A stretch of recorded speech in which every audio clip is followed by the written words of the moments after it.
That's strange. We appear to be caught in some kind of net. No, it's sticky like a web. Well, let's hope its owner is attentive, or we might be here a while. I guess I'll just continue with the Noobs at LARP. Yes, so welcome back. Yeah, welcome back. We're going to go and do... so after all the our disastrous showing at the... While you'd done that, obviously Ian and David come back, and I'd finally cracked and went and bought my hammer. Oh, Yes. You bought your hammer. Bought my then. hammer. The 41.5 inch long mallet, basically. It's an absolute beast. It's a beaut. I love it.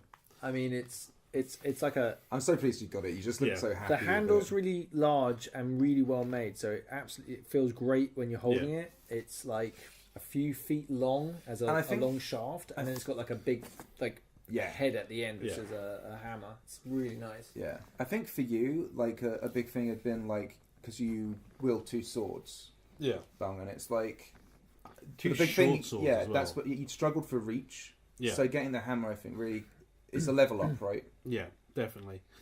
And just as we had found out about the skirmishes, so I thought this is a chance to try them out. Mm-hmm. Yeah. So I was on the way back from the skirmish and the competition, and I bumped into a bunch of people, and they were heading to the skirmish. We're like, "Come join the skirmish." Yeah. So I was like, "Oh, sweet." So I headed back with these guys up towards the gate. There was a lot of people waiting outside the gate, wasn't there, for this skirmish? Yeah. And there were like multiple skirmishes going on every half an hour, I want to say. So what was going on was there was the one that was being filmed by the documentary crew that was first, and that was a skirmish of I think it was like 150 people, but a lot of people turned up. I might even be wrong with that; it might be less than that. Mm-hmm.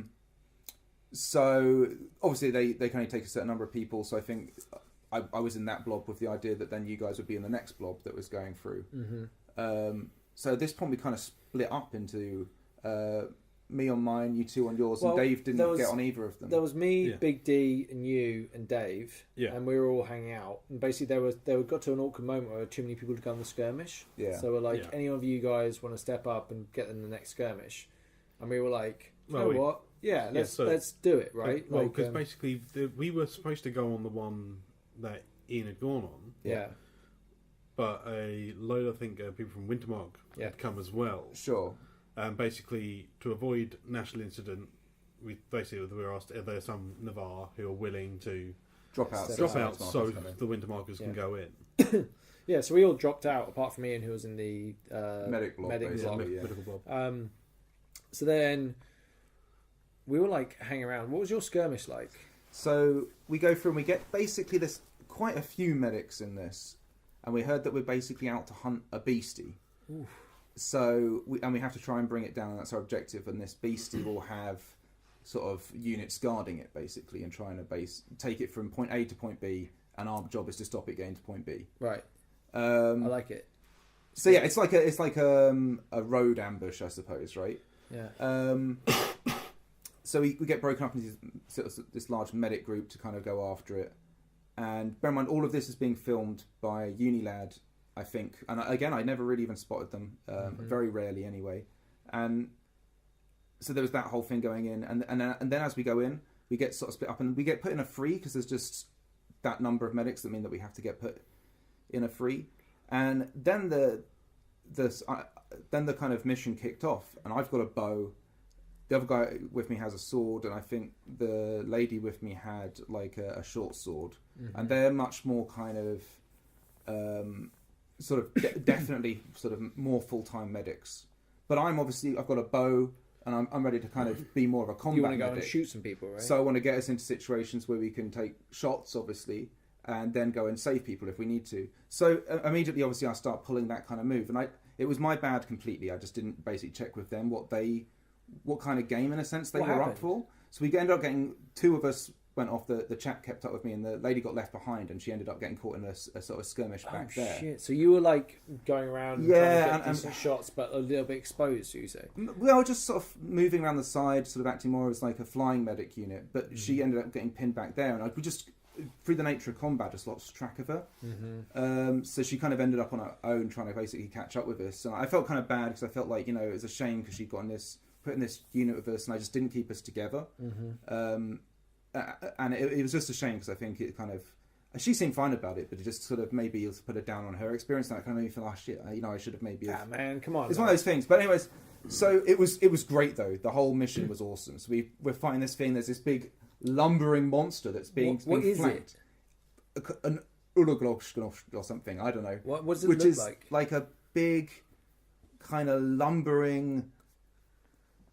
Sort of armadillo mean? Almost. What do you mean? So there's a guy in a massive prosthetic sort of suit, right? He's got loads of padding on him, and he's kind of like leaning over, and then he's got his arms are like hanging in front of him, almost like kind of small tree trunks, and he's got like this big prosthetic head, and he's kind of shambling along, and he has these attacks that are like he sort of flings the arms out, and obviously they're kind of rubberized kind of things, like wacky. But when you're in it, it looks legit. And like they're sort of like mass sort of venom attacks. I think they were all kinds of stuff like that. That's awesome. And we're also fighting fast-moving Druge, who are their protectors, basically. Who are Druge are another tribe of orc that we obviously played in the monstering battle. So it basically descends into there's pretty much just the beastie and a few guardians left. So at that point, I'm like, healing's not required. So I draw 4 arrows, and I just start sort of walking towards it, taking shots, and my memory of it has turned it into like, I'm amazing kind of thing. But even though I know, right, because I'm purposely not putting the shots high power, so I know the guy in the mask, probably in the whole bodysuit, probably doesn't even recognise that my hits are hitting him. Okay, but the visual is me. Hero moment. Yeah, where he's coming towards me, and he's probably not even coming towards me, right? But my mind has made it so he's coming towards me, kind of moving through their lines, and I finally shot 1, 2, 3, 4, and on the 4th one he goes down, like right in front of me, and it was just for me it felt amazing. It felt like that bit from 300 where the rhinoceros is charging the line and he throws the spear and it like literally slides to death on his feet. Yeah, and it was. Everything about what I just said is complete mind fantasy. Yeah, but it's for me. It was ridiculously cool. That's one of the best things about LARP is how your memory like retcons everything in your head and turns it into something really in scene. You know, there's going to be a video of it, so I assume the shot is probably not going to show me taking these shots and the last shot bringing it down. That probably is not how it happened. No, I don't think the video will appear that. Yeah, this is the other thing. I was talking to someone. It was actually Farron actually, who was talking to me about listening to the podcast and saying, I was at that battle, and I went, yeah, we probably tell stuff and it's different for other people. And he goes, yeah, I don't remember that battle happening like you said it did. I was like, yeah, I appreciate your honesty, but that is like, please, when you listen to this, it's always a bit subjective what we're saying. So there's your memory of events, but it's also you're separating the fantasy from the reality. But I would say like the idea of like really getting into it, there's a certain level of imagination with a lot of the stuff with the RP, right? So you're visualizing a battlefield, and your mind is choosing to take the people with the smoke machines and the rest out of it. The immersion of that just immediately fires that part of your brain. It's not even like a conscious thing, right? Like you're when you get invested enough, it's you're riding a wave of RP that can really just take you to wonderful places. It's amazing. Anyway, so so that was basically our skirmish. Very successful. Took the BC down. I say I was a bit bummed that I kind of messed up, but it at the same time I had a great time. And then we just went back through, and I actually didn't know that you guys were part of the second skirmish. So at that point, I go back to the camp. I meet up with Dave. First of all, I stop off at Urizen, because before the skirmish had happened, I've been looking for... You want to talk Urizen, do you? I'd kind of been looking for the Crystal Skies, who are my contacts there. Yeah. And I'd asked around for them, and everyone said, oh, they're not here. Yeah. And then later on, we went on outside Friday the skirmish, I spotted the person I know there, called Lanius, and he just approached me and said, I can't go on this skirmish because there's a list of 10 people and a bunch of people on this list are dead and I'm on the list. And there's people who are potentially part of the skirmish who might be assassins of this group. Now, again, everything I'm telling you might be... It's so good, though. Okay, so this is... We always make a big deal of describing battles as in detail as we can. Now, what Ian's saying now is something that was like way more meaty than a lot of the battles, right? Yeah. These are people that we know, and there is some sort of a death list where they're being offed. And this is obviously all player action. Navarre, right? Like they're meant to be Navarre players, right? These are the people these are the assassins. Yeah, but the assassins they think are generally from Navarre, which is kind of weird. I don't think it's necessarily applied that the affiliation is Navarre. More, it's.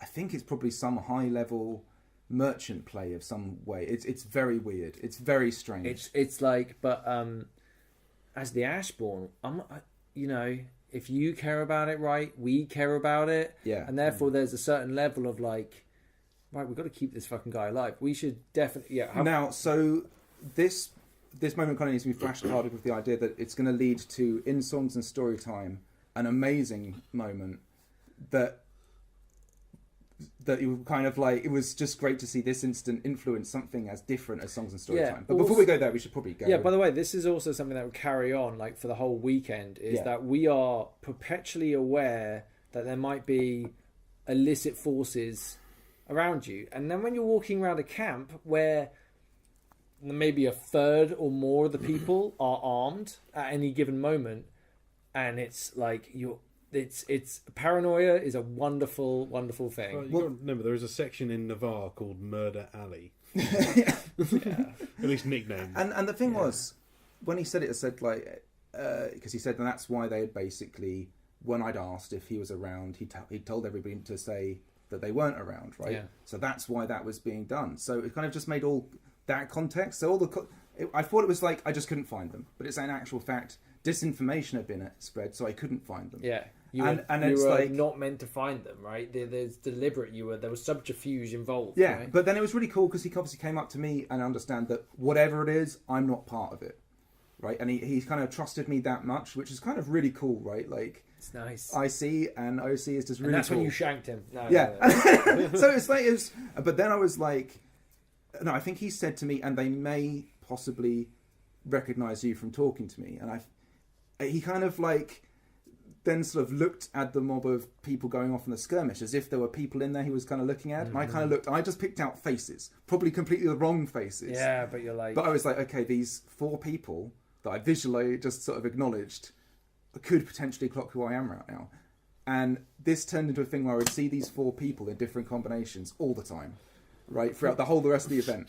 So all of that is context to when we get Songs and Storytime. Okay, so we should go into. But your also, skirmish. I went unarmed Friday night when we were drinking loads in the Navarre camp, and then through talking to you on Saturday, I would never. And also, I got into that fucking shenanigans of those Dawn people. I was really fucking worried about retributions. I was seriously worried they were going to come and fucking kill me. So I was like, so I went armed everywhere else I went that weekend. We all did, right? We all took personal security a lot more serious. I've always been fully armed, fully armed. I never go anywhere without. Yeah, and never. It's very rare that we go by ourselves anymore. Yeah. Like, this says a lot. And this is all cool, by the way. That like having this as an element of play is really cool. Massively, I love it. It's so fucking good.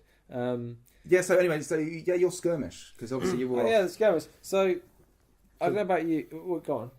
Well, I just remember basically, obviously we stood down and then we're just all hanging around waiting for another skirmish to be announced. Basically, was ours to stop some? Ours was to go and kill a specific, like a monk or a priest or something like that. Yeah, okay. Within a but we time. had to do it really quick, so we had a 15-minute time limit for the thing, and we had to go in there and just basically do it. It was weird though, wasn't it? Like I felt like as a group, we really felt like a collection of extra parts. Right. Yeah. There was no real big group cohesion. I mean, maybe 50% were one unit, and everyone else were like Navarre, but Navarre very bitty. And when we came through, we started to walk along that big, like straight through the field thing, and they did the whole left flank through the trees, like orcs. And what really should have happened was the main bulk of the force, again, should have carried on going, but with a skirmish force to protect its left flank. Right. Instead, we were kind of this weird, bitty one blob. Yeah. And when they attacked, people started running, and there wasn't really a solid line. The people that did try, and a lot of people just got kind of hit and knocked down. There was also some very good archer fire going on. Right. I caught an arrow in the face again, which was brilliant. But as the moment there was actually a player down, so I actually knocked my glass off because I didn't have my things on. Yeah. So I forgot the things that hold my glasses on. Oh, also, let me talk about my fucking greaves. Ian got me these wonderful. They're like what are they, aluminium, but they're like metal, and they're like a full on forearm and hand greaves, right? Like a glove on the hand. They're awesome. They make me want to punch things when I'm wearing them. They're just like, they're really awesome. Yeah. But stupidly, I didn't even think about the fact on the inside there are rivets holding the armor together. Yeah. And they correspond to my first knuckle and my last knuckle and where my thumb is. Yeah. Right? And as people are bashing into me with their weapons and generally the melee and all that stuff, that is digging into my hand and breaking the skin. Yeah. So after the first monstering battle, that sucked pretty hard. For the skirmish battle, it really sucked. Oh, your hands were. Yeah, do you know what? I didn't bloody... at the time. This isn't the sound of macho, but the adrenaline's so much you honestly don't really notice. You're kind of just having just getting on with it. But the man down during the battle kind of saved our asses because we were really hanging out. Yeah. Got the person up. We carried on battling quickly. Someone came up behind and then kind of just yanked them. So we got rid of all the orcs. Sure. But then there was a weird moment where the objective was kind of heading off to the left towards the gate, and there was 2 stragglers off to the right. Right. Yeah. And there were like a few calls off to the right, and then loads of our forces booked it after 2 people who promptly just ran away, right? And it was just like, no, don't just let them go. Yeah. We've got this here, and just like... So the rest of the forces carried on trying to go for the objective, but the time that everyone had kind of formed up again, the battle was... We'd killed everyone, but there wasn't... the objective had got through the wall. Right. So it was a bit kind of like, man, it kind of sucked, but I kind of get how there was a bit of a kind of confusion on command and everything. Like, it just wasn't...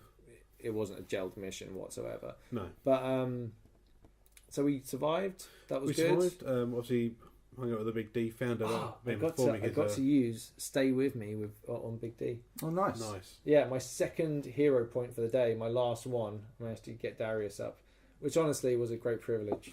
Yeah. Yeah. Yeah, and that's what he told us about the brand he's created and taken. Yes, a brand, which is like literally a brand, right? Yeah, it's branding on the skin that's kind of like ties you to an oath. To an oath, yeah. What an awesome concept! It's so cool. And what is his brand? I believe I'm probably absolutely ruining this, but to sort of paraphrase it, it's basically he is going to do everything in his control that with anyone he takes into battle with him, he brings back out. Of battle. And we take these with him. Like for him, effectively, is that right? But the idea is that you're thinking of potentially swearing it. Yeah, you swear his oath, and basically agree to the whole thing. But basically, you end up working. So, like, if you take people in, either with your same brand or without, if they come with you, you're making sure they leave the battlefield. I like that idea. It's so cool, and it's about kind of like taking on a level of leadership and bringing your guys back. Mm-hmm. Yeah. You know, I think it's really good. Oh, also, we should mention before we went into that skirmish, the really nice Scottish guy that we were talking to. What's his name? I think you've got his name. I do. You turned up with a tiny little tomahawk. Yeah, so we're all standing ready to go to battle, and standing next to me is this guy, which his name is... John Cena. Who listens to a podcast like this? Run this badly, honestly.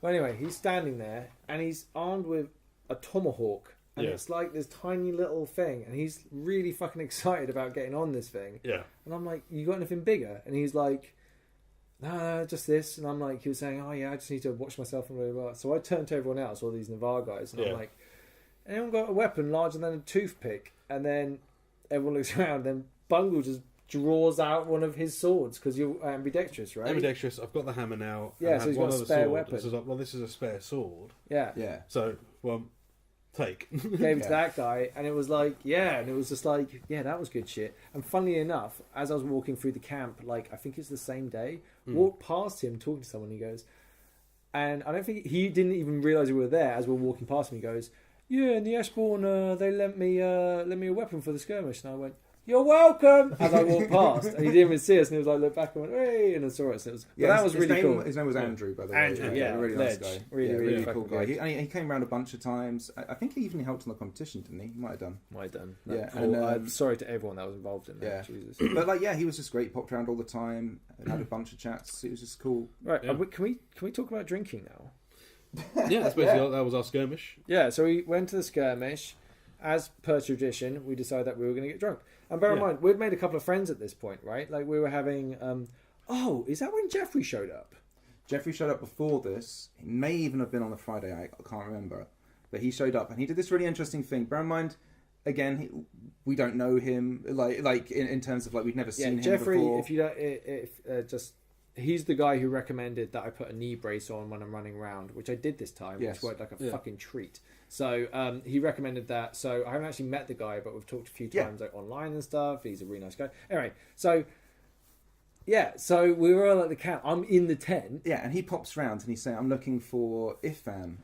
And he's looking for Ifan. And he kind of walks up, and I think he delivered it in a fairly ominous way, right? He's a majestic looking figure, right? As well, like he looks like a noble at least. I think he's Dornish. I'm pretty sure. He is Dornish. Yeah. He looks like. Do you know what I thought he was? Inquisition. Yeah, I thought he was. I don't know. He maybe is. Like immediately, I thought, well, maybe he is. But so everyone's like, "If someone's here for you," and it was so exciting because it was like. Someone's here for me, and it felt like I don't know. I'm at that point in Empire where it might be for me. Yeah, who knows? It could be now. Like and it's not like someone's made a mistake. So then, what was really cool was then we kind of all surround him, and just listen to the line of questionings to getting, and he's asking you about were you involved in bringing down the Eater of Hope? Were you one of the people present when it went down? Leading questions into each answer, and you were right? like, yes, and he was like, and then he started going, are you feeling strange emotions? Yeah, but at this point, right, I'm sitting there thinking like, because I'm really feeling our little striding at this point, right? Like I'm like, we're the fucking Ashbourne, like, and I'm looking at him like, you should have brought more guys. Like if this is what you want to go down, you should have brought more people with you. Because if this is gonna turn ugly, then and everyone's like sitting on their chairs, but everyone's like getting weapons and putting them closer to them. Like move as if I'm kind of cleaning my sword. Yeah, and just like you're all hanging out, but all of you are getting armed up, and like he's like asking these questions and like there's exposition in there, and he's like just explaining why he's there. Does a fantastic job. Yeah, really, really good. He said to me later that he had a lot bigger plan, but it was awesome. I think he delivered it really well, right? I mean, that must be so difficult to do. Yeah, it was. So anyway, he basically is asking whether I've been under the effect, having like cleaved this guy's leg, who's this possessed beastie. This was in the previous event. Yeah. So he's like, and I'm like, no, and everything's fine, and we are fine. And then we're doing all this RP, and then he leans forward and goes, "I'm Jeffrey, by the way." And it was just like, I didn't even twig who the fuck he was until that point. But like, as soon as he said it, I was like, oh god damn, like what a great fucking entrance, right? Like so if you then we all kind of gave him almost like an out of character kind of totally. There was stuff, and then we're like, and then it went switched that kind of transitioned into in character. Then he was kind of more welcome. It's nice, like and I think this is kind of where he asked a really good question was. Are we still noobs? Are we still LARP noobs? Like the entire point of the fucking project, right, was to show from people that didn't know anything about LARP to people that are LARPing, right? Like, are we LARP noobs anymore? An existential crisis for the podcast, right? Like, does the podcast even have a purpose after we are no longer noobs? I would say, like, my perspective of it is, I feel like I'm a LARP noob in terms of the system and playing within that system. But what has changed is I think now, having done it, I have a greater perception of what the experience could and is. Yeah. You know what I mean? Like, I understand that where it could take me, and it's kind of like, you don't really know that. You think you might know it, but you don't really know it until you do it. I'm gonna go with my definition of it, and the reason why, like, I don't know.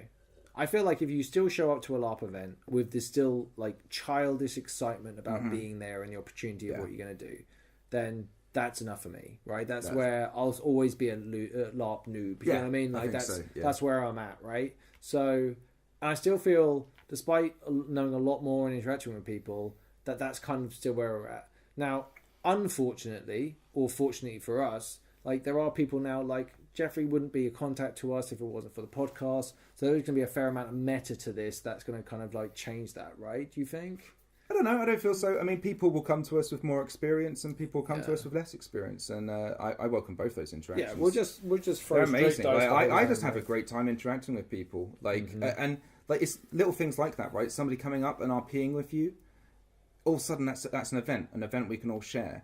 Well, it'd be very different if it's just someone coming up and just instantly starting an OC conversation about, I've seen your, I've heard your. To be fair, if it wasn't like we were just talking to people that would met, but then again, a lot of people meet each other through the internet. There are definitely people that I haven't had any interaction with, but only on the Facebook groups. Where I've suddenly like I'll RP with those people and we'll have a great time together but we haven't had that much in character interaction with each other, you know. Yeah. I really enjoy it. Yeah, but this also opens the door to wonderful things like us drinking on Saturday night. Yeah. Oh, God, yeah. So we met up with Robert and his son Dan again, and we basically were like, we're going to go out and get pissed, right? We were like well up for the idea. We had plenty of coin on us. Let's go do it. And we'd heard about League Bar, right? Well, initially, hadn't we? We'd gone there, and then we bumped into them there, or did they come there with us? I can't remember. We bumped into them there.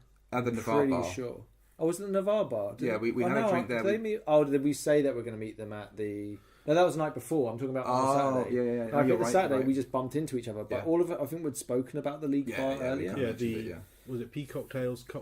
Okay, so I actually got in touch with these guys because I was like so fucking awesome. Right, so...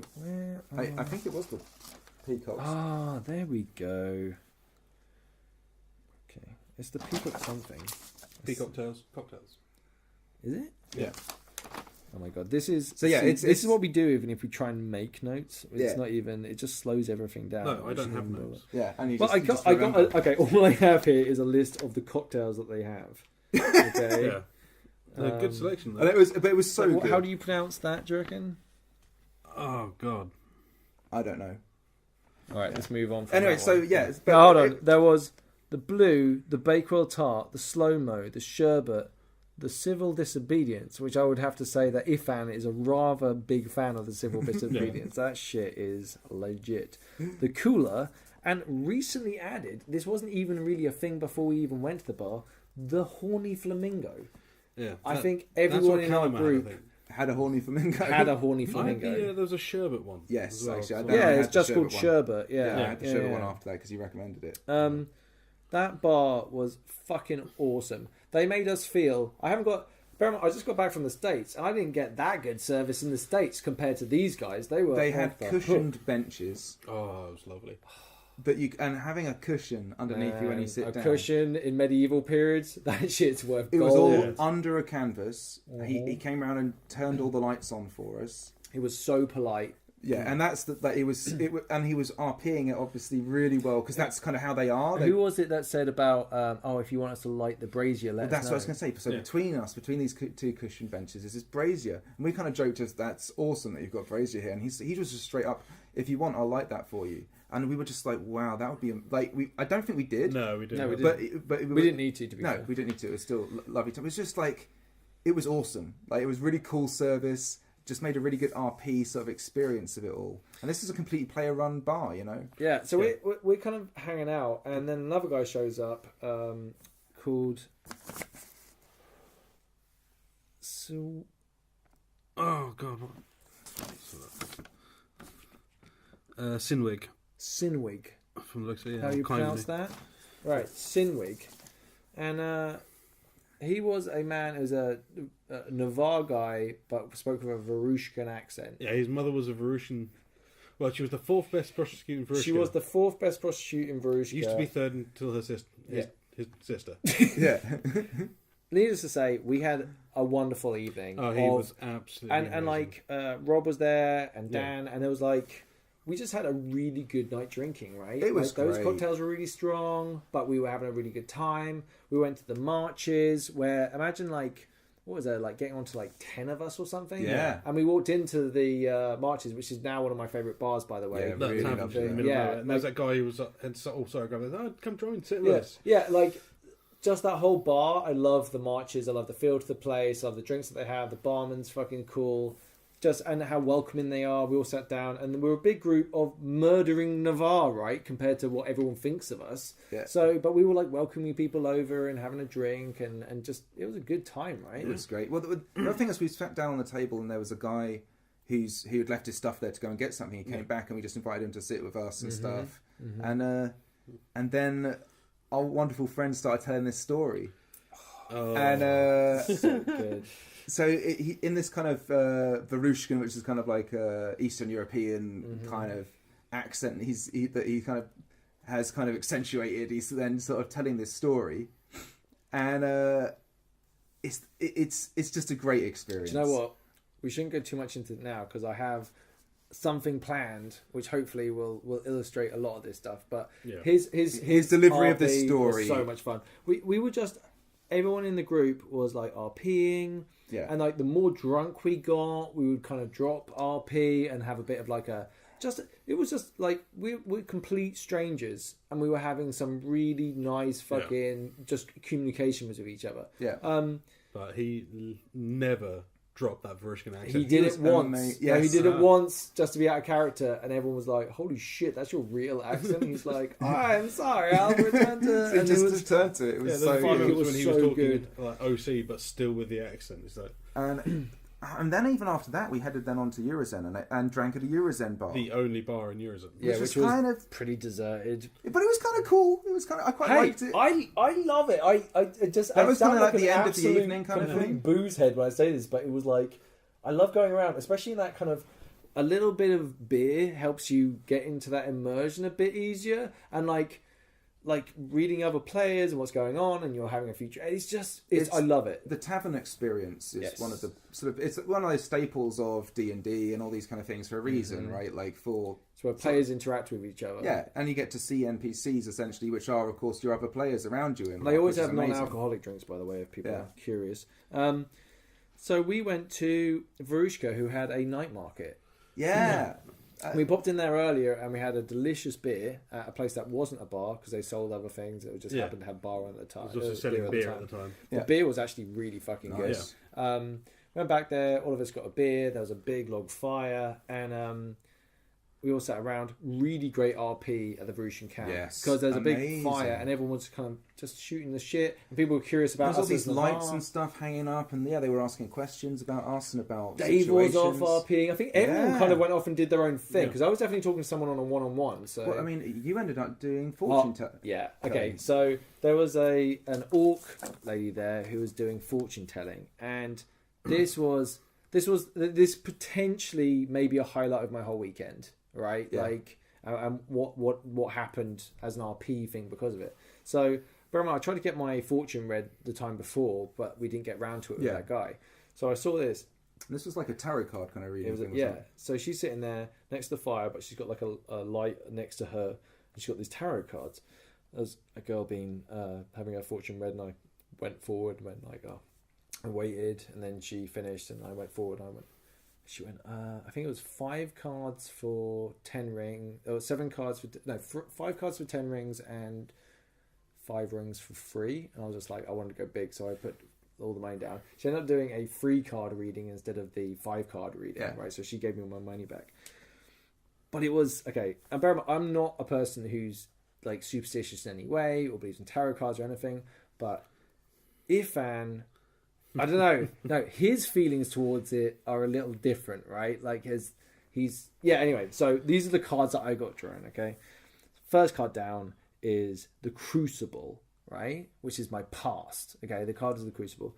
And bear in mind, some of these translations were done at the time. She didn't have a book with her, so they were more like RPing with me. So so that's courage, experimentation, and creation, right? Our time in Hordaland or whatever, Yeah. we had to have courage, experiment, and create. Yeah. Holy shit, Yeah. that's exactly what the fuck we did do, right? Yeah. Like, so already... So a big part of our backstory is being that our Striding was formed outside of the Empire when we were a bunch of scouts and got cut off, right? Who got cut off behind enemy lines, and then we found each other there, formed this striding, and basically had to survive for 3 years behind enemy lines, and then get back. So how fitting is that, though, right? Yeah, it fits in so well. So the next card comes down, and that is the Hermit, and that was pride, caring, contentment. Yeah, right. Like, I've had a couple of drinks at this stage, and this shit is like, I am like weirdly again in that weird OC icy like. What the fuck? Like, this is like... I know, obviously, there's certain techniques and stuff. I don't know. Whatever. I don't want to fucking poo-poo this at all. It was awesome. Yeah. It's like... Well, that's... Yeah. I've got pride in the Ashbourne. I'm caring for my fellow men or whatever, you know what I mean, in this group, my fellow Navarre. And there's a certain sense of contentment, right? Yeah. Then the last card, the final card comes down, which is the Gauntlet. The Gauntlet, and it's vigilance, challenge, and testing. Yeah, that's right? super cool for you. Oh, fucking talk about a call to fucking arms and a fucking... I mean, that's an inciting incident, right? That is amazing.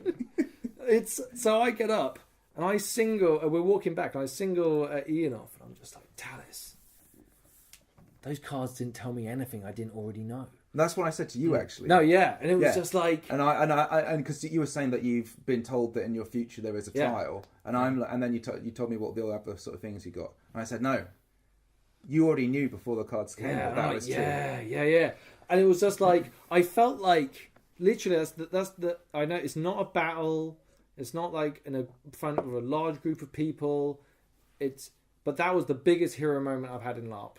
It was great.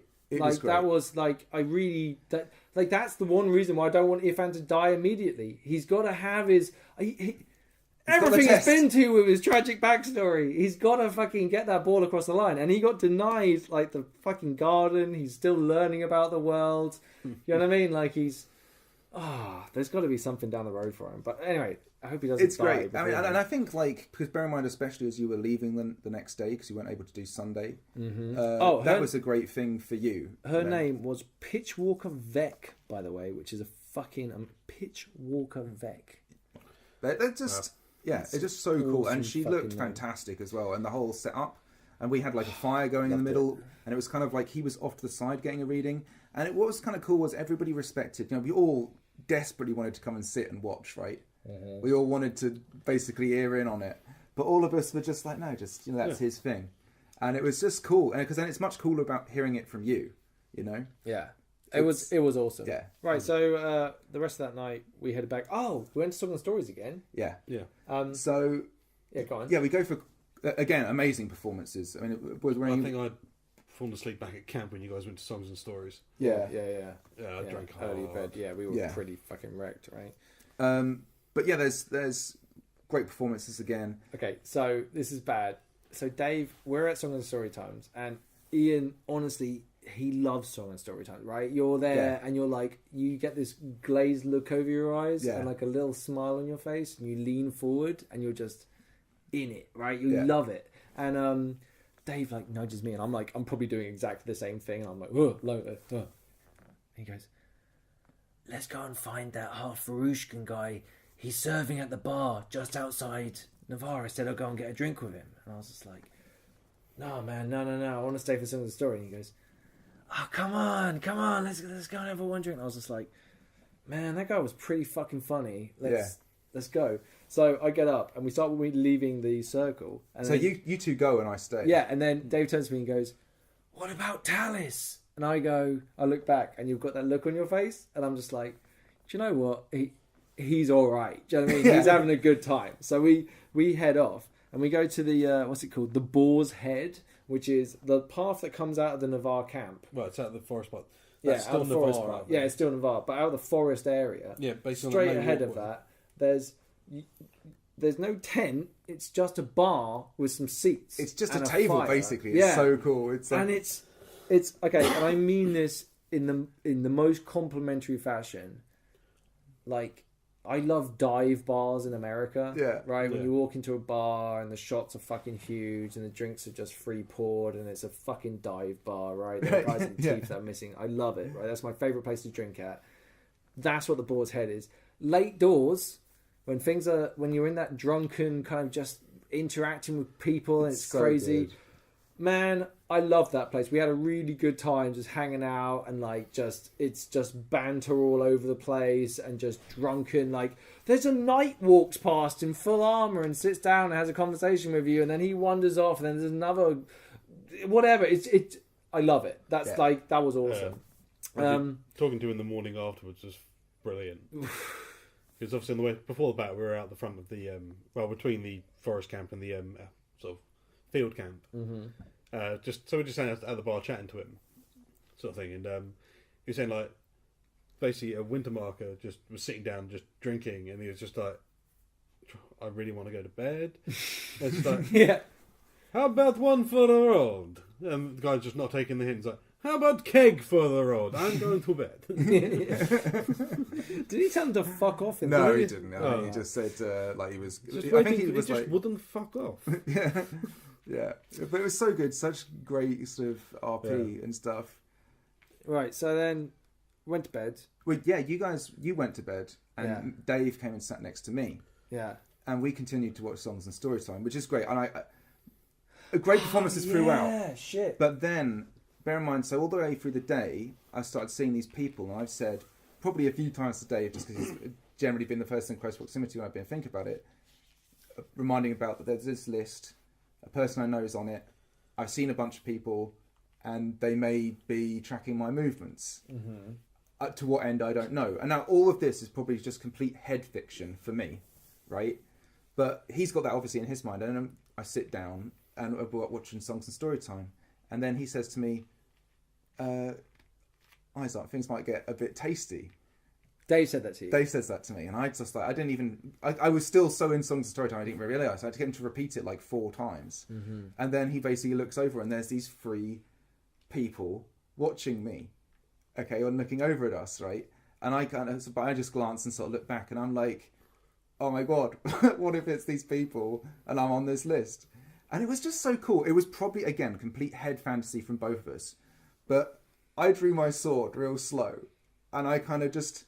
placed it on my lap and kind of leant over it to kind of hide it. Mm-hmm. The guy who's sitting to my right is like a real prominent kind of like sergeant guy. He's like the big guy that we talked about. Like, so he's like a big deal. He kind of, I can see him looking at me, putting my sword on my lap, and I see him kind of then adjust himself. And it probably, in my mind, again, all probably head fantasy, but in my mind, he gets maybe our weapon ready, right? And there's this whole kind of knock-on effect. And nothing happens. I love it as nothing happens. I love it as a comedy sketch. The idea of a bunch of just like badasses, like all sitting around, all armed to the teeth, and then they one by one they get freaked out by each other, so they all draw weapons and get ready to strike each other, and they go, "Why has everyone got their weapons drawn? What? Who's going to fight? Oh no, sorry." They all put their weapons back again. And it was just like that. But I thought he was going to stab me. I was going to stab me. I only drew my weapon because of that guy who was going to fight. Was going to stab him, and it's just It was so crazy. I mean, and again, complete head fantasy probably. Although the next day we did hear about 4 assassins or something. But people kept saying about their assassins during Songs and Storytime, apparently. But again, I don't think that's got. And I'm pretty sure it has nothing to do with me. But. It's just in the head fantasy space that it could possibly be. Man, it's amazing. It's like it's just the RP of it was just incredible, right? Just sitting there watching a really entertaining performance, right? And then, but there being a threat. It's just such a weird set of emotions the ever-waking to be in. Danger of getting murdered in the VAR camp is definitely getting real, right? But yeah, so it was, and then just basically headed back to bed, and it was great. Yeah, so on Sunday I had a family commitment for a tiny little member of my family. It was their birthday, so I'm not going to miss that. I love LARP, but I love that little person more than I love LARP. So off I went to see the little person on their birthday. Here we are, finally. Their fangs are quite the trophy. Come to me, my pretty. Looks perhaps I carved his head clean off. I don't know about you, but I could do with a drink.